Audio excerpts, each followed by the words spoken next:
বৃষ্টি পড়ে ভারতে কিন্তু অশ্রু ঝরে পাকিস্তানে, সেঞ্চুরি করে গুরবাজ কিন্তু কান্না করে শহীদ আফ্রিদি। কেন শহীদ আফ্রিদি কান্না করতেছে?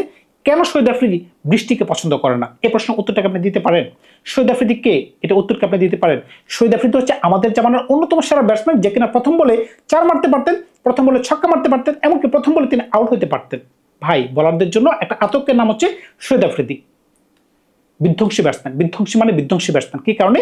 1996 সালে শ্রীলঙ্কার সাথে 37 বলে তিনি সেঞ্চুরি করতে পারছেন। 37 বলে, আপনি কি আমাকে শুনতে পাচ্ছেন? অনেকেরই জানার কথা। 37 বলে সেঞ্চুরি মানে কি বুঝতে পারতেছেন? 1996 সালে, যেখানে 1996 সালে আগে ব্যাট করে যদি একটা দল 210 কিংবা 220 করতে পারতেন, তারা কিন্তু অনায়াসে বলতে পারতো যে আজকের ম্যাচটা আমরা জয়লাভ করবো। কি কারণে?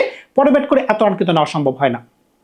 আপনি বর্তমান যুগে একবার খেয়াল করে দেখেন, যেখানে 350 রান সেফ না। সুতরাং বুঝতেই পারতেছেন তৎকালীন সময়ে কোন ধরনের ব্যাটিং করা যেত বা কোন ধরনের ব্যাটিং তিনি করতে পারতেন। কিন্তু দুঃখের বিষয় কি, কোরি অ্যান্ডারসন একটা বৃষ্টি বিঘ্নিত ম্যাচে নিউজিল্যান্ডের মাটিতে, একটা ছোট মাঠে, যেখানে 50 ওভারে ম্যাচ হওয়ার কথা ছিল, কিন্তু বৃষ্টির কারণে ওই ম্যাচের পরিধি 20 ওভারে যায়। এটার কারণে কিন্তু এই খেলার মান কিন্তু কমে আসলো। এমনকি তিনি 36 বলে একটা বল কমায়া, যেখানে তিনি সেঞ্চুরি করতে পারছেন 37 বলে, কোরি অ্যান্ডারসন 36 বলে ওই সেঞ্চুরিটার রেকর্ডটা ভেঙে ফেললেন।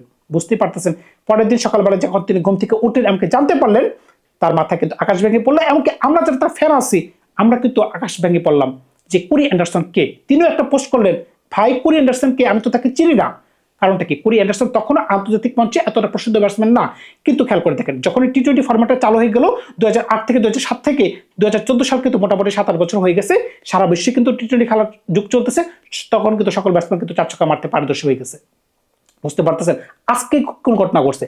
আজকে ধর্মশালায় ভারতের সাথে আফগানিস্তানের খেলা, 50 ওভার ক্রিকেট খেলার কথা ছিল, কিন্তু বৃষ্টির কারণে ওই ম্যাচটা কিন্তু 50 ওভারের জায়গায় 25 ওভারে নামতে বাধ্য হয়েছে। যখনই গুরবাজ নামলেন, প্রথম বলেই যেন আশদীপ সিংকে 4 ছক্কা মারতে তিনি প্রস্তুত ছিলেন, যদি ওই বলটা তিনি কানেক্ট করতে পারেন নাই, কিন্তু তিনি কিন্তু আজকে 48 বলে সেঞ্চুরি করতে পারছেন। কিন্তু মজার বিষয় কি ছিল বা দুঃখের বিষয় কি ছিল, 45 বলে ভারতের সাথে তার একটা সেঞ্চুরি আছে শহীদ আফ্রিদির। আজকে মনে হচ্ছিল গুরবাজ কোনো কারণে এই রেকর্ডটাকেও তিনি ভেঙে ফেলবেন। সুতরাং বুঝতেই পারতেছেন কেন পাকিস্তান কান্না করে, কেন শহীদ আফ্রিদি কান্না করে। এই বৃষ্টি বিভিন্ন ম্যাচেই তার রেকর্ডগুলো ভেঙে যাচ্ছে। হয়তোবা গুরবাজ জানতেন না, যদি জানতেন তিনি ইচ্ছা করলে 42 বা 43 বলে ভাঙতে পারতেন। তিনি লাস্টের দিকে কিন্তু একটু স্লো খেলতে পারছেন। যে ব্যাটসম্যান আজকে 8টা ছক্কা মারছেন, 8টা 4 মারছেন, এমনকি কোনো ভারতীয় বলারদেরকে দাঁড়াতে দেন ধর্মশালা মাটিতে, তিনি কিন্তু ইচ্ছে করলে এই রেকর্ডটাকে ভাঙতে পারতেন। সকল রেকর্ড কিন্তু সকলকে মানায় না। সুতরাং বুঝতেই পারতেছেন শহীদ আফ্রিদির কাছে যদি ওই রেকর্ডটা থাকতো, তাহলে হয়তো দেখতে ভালো লাগতো, কিন্তু যখন সেই রেকর্ডটা কোরি অ্যান্ডারসনের কাছে চলে গেল, তখন কিন্তু সেটা কিন্তু আর বেমানান হয়ে গেছে।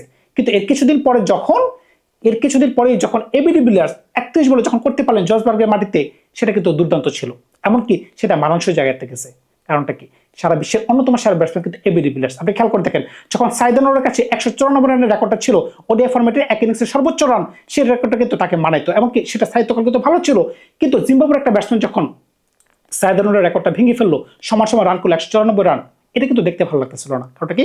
কোথায় সাইদ আনোয়ার আর কোথায় তার মতো একজন ব্যাটসম্যান? হ্যাঁ, তিনি হয়তো রান করতে পারছেন 194, কিন্তু প্লেয়ার কিন্তু ম্যাচ খাচ্ছে না। কিন্তু এর কিছুদিন পরে যখন সচিন সাউথ আফ্রিকার সাথে 200 করতে পারলেন, তখন কিন্তু আমরা কিন্তু সকলেই খুশি হয়ে গেছি। কারণটা কি? সচিন অনেক বড় মানের প্লেয়ার, সচিন যখন ভাঙছে এটা ঠিক আছে।